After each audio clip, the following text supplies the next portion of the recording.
अथ त्रयोदशो अध्याय। श्रीमद् भागवत साप्ताहिक कथा के पंचम स्कंध का त्रयोदशो अध्याय में भवाटवी का वर्णन और रहुगण का संशय नाश।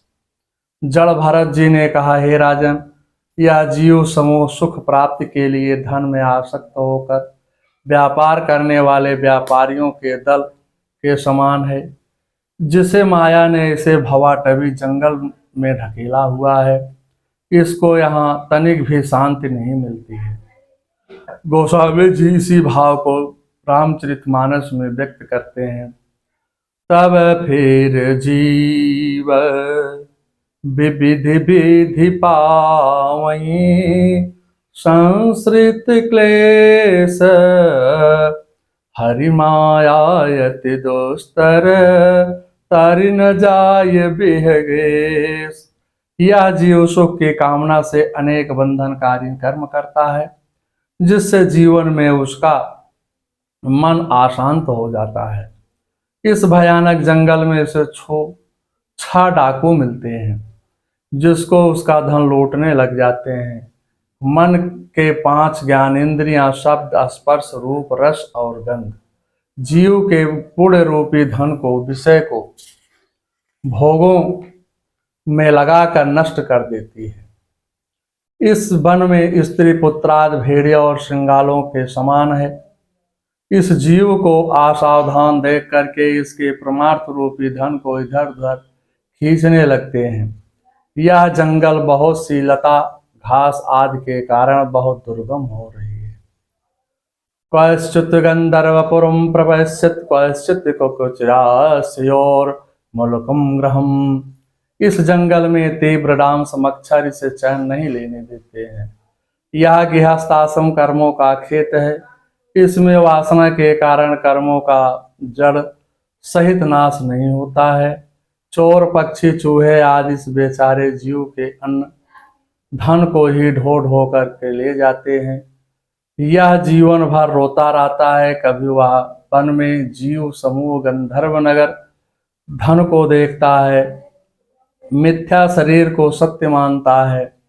कई बार आंखों में धूल भर जाने के कारण देवों को नहीं जान पाता है। यह रजोगुण जीव सुख की खोज में स्वर्ण को चाहता है। यह सोना अग्निया बेताल के समान प्राणों को घातक है।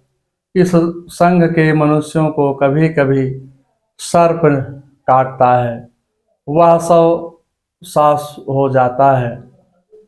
कभी उसे हिंसक पशु दुर्जन काटते हैं। कभी अंध विवेक भ्रष्ट होकर के वह अंधेरे कुएं में मोह में गिरकर दुखी होता है।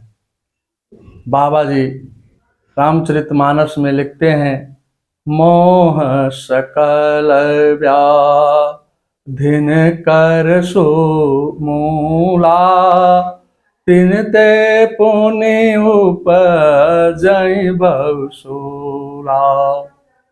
कभी वह इस वन में जल के लिए सूखी नदी की ओर दौड़ता है, वहां ठोकर खाकर गिर पड़ता है।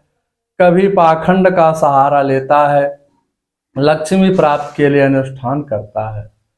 क्वचित् क्वच्छिणं धनस्तुं तस्मिन् सस्यासन स्नान विहारहीनः, याचनं पाराद प्रतिपलब्धिं कामा, पाराक्यं दृष्टं भते अवगमानात्। कभी कभी संसार में इसका धन नष्ट हो जाता है। इसके बाद शैया, आसन, रहने के लिए स्थान, सवारी आदि नहीं होते हैं तो दूसरों से याचना करता है। न मिलने पर चोरी करता है, राजदंड का भागी बनता है। कभी निद्रा रूपी अजगर से ग्रस्त होकर के मृतक के समान पड़ा रहता है। कभी काम से व्याकुल होकर दूसरे स्त्री को कुदृष्टि से देखता है। कभी अधिक मात्रा में विषयों के सेवन से रोगग्रस्त हो जाता है। वह जन्म मरण के चक्कर में पड़ा रहता है। रहुगण, हे रहुगण, तुम भी इसी मार्ग में भटक रहे हो। रहुगण तुमस्यास्यं संसदंडकृतं भूत मैत्रः। हे राजन, तुम भी अब प्रजा को दंड देने का कार्य छोड़कर समस्त प्राणियों के सुहृद हो जाओ और विषयों में अनासक्त होकर भगवत सेवा से तीक्ष्ण किया हुआ ज्ञान रूप खड्ग लेकर इस मार्ग पर भवाटवी को पार कर लो। राजा रघुगण अमूल्य उपदेश सुनकर जड़ भरत के पैरों पर गिर पड़े और हाथ जोड़कर बोले, समस्त योनियों में यह मनुष्य जन्म ही सबसे श्रेष्ठ है, क्योंकि अन्य जन्मों में आप जैसे महात्माओं का मिलना अत्यंत कठिन है। आपके चरण कमलों की रज के सेवन से मेरे सारे पाप ताप सब नष्ट हो गए हैं। आपके 2 घड़ी के सत्संग से मेरा ज्ञान नष्ट हो गया है।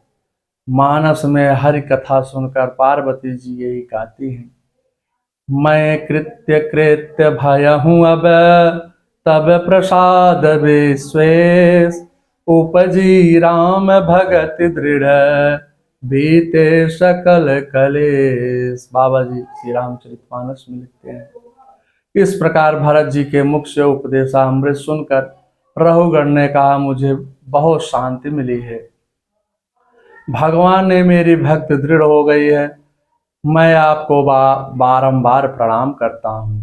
नमो ब्रह्मदेवे अस्तु नमः शिशुभ्यो नमो युवभ्यो नम आवटुभ्य हे ब्राह्मणं गामवाधूललिंगाश्चरन्ति तेभ्यः शिवमस्तु राज्ञाम्।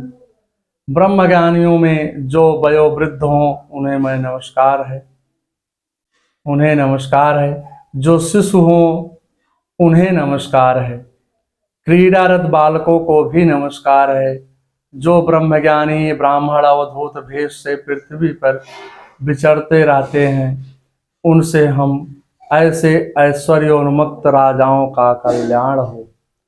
श्रीमद् भागवत साप्ताहिक कथा के 5वें स्कंद का 13 अध्याय समाप्त हुआ।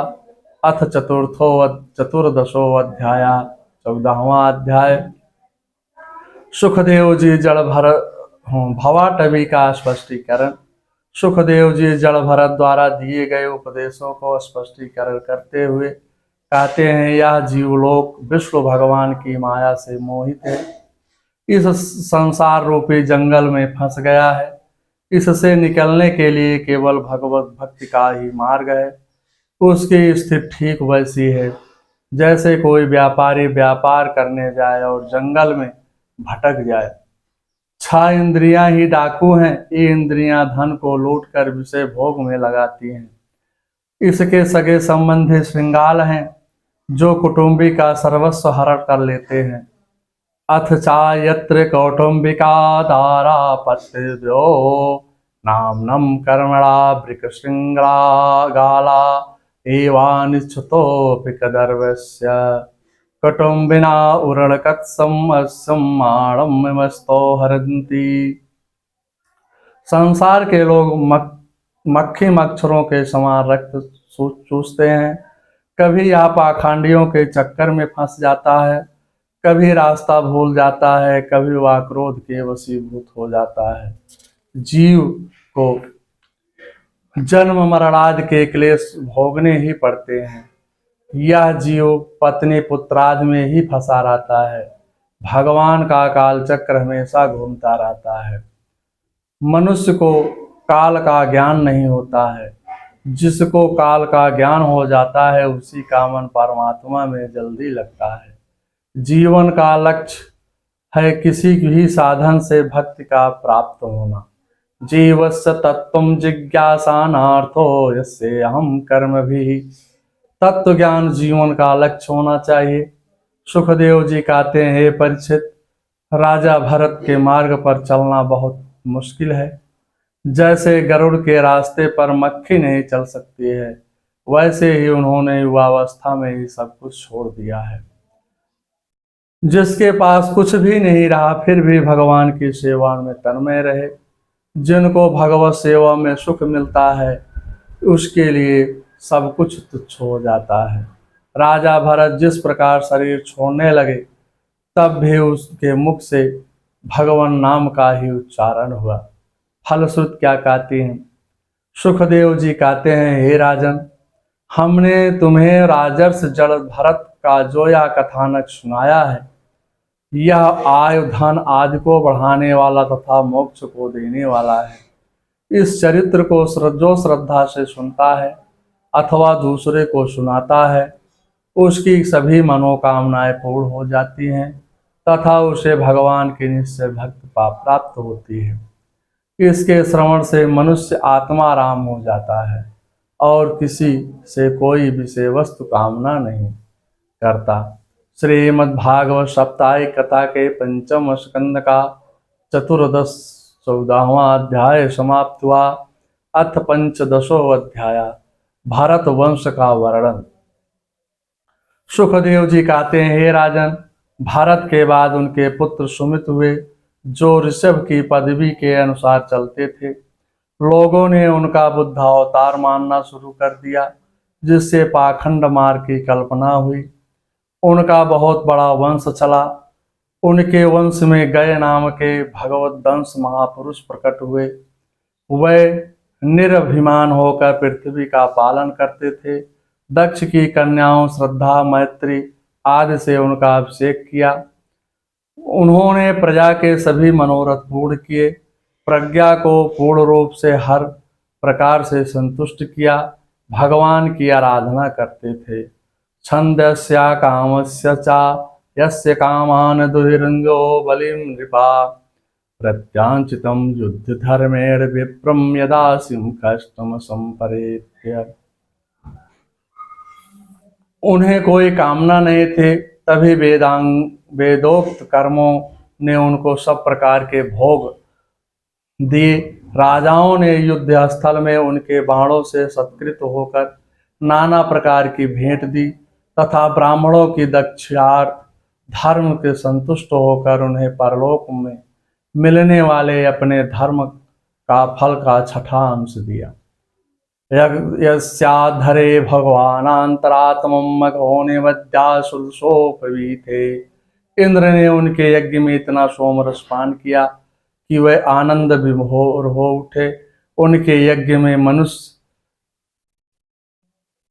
भगवान ने स्वयं प्रत्यक्ष होकर यज्ञ भाग ग्रहण किया, जिससे तृप्त होने से ब्रह्मा जी से लेकर देवता, मनुष्य, पक्षी, वृक्ष, सब प्रयत्न सभी जीव तत्काल तृप्त हो जाते हैं। वह विश्वात्मा श्रीहरि नित्य तृप्त होकर के श्री राजर्ष गय के यज्ञ से तृप्त हो गए थे, इसलिए उनकी बराबरी का कोई दूसरा व्यक्ति नहीं कर सकता था। पत्नी महाराज गय के गयंती के गर्भ से चित्ररथ, सुगत, अवरोधन नाम के 3 पुत्र हुए। उनमें चित्ररथ की पत्नी उर्ड़ा से सम्राट का जन्म हुआ। सम्राट ने उत्कला, उत्कला से मारीच, मारीच से बिंदुमती, से बिंदुवान नामक पुत्र हुआ। उनकी परंपरा में अंतिम राजा विरज हुए। उनकी बीचूसी नामक पत्नी में शतरजित आदि 100 पुत्र, एक कन्या उत्पन्न हुई। राजा विरज ने महाराज प्रेवत के वंश को अपने कीर्ति से वैसे ही अलंकृत किया जैसे वामन भगवान ने देवताओं के कुल को सुशोभित किया। प्रयाव्रतम वंशमिमं वीर्याश्रवम् आकोरम दैलम कीर्तम विष्णु सुरगणम यथा। श्रीमद्भागवत साप्ताहिक कथा के पंचम स्कंध का 15 अध्याय समाप्त हुआ। मंगलम भगवान विष्णु मंगलम गरुड़ाध्वजा मंगलम पुंडरीकाक्षाय मंगलाय तनोहरि।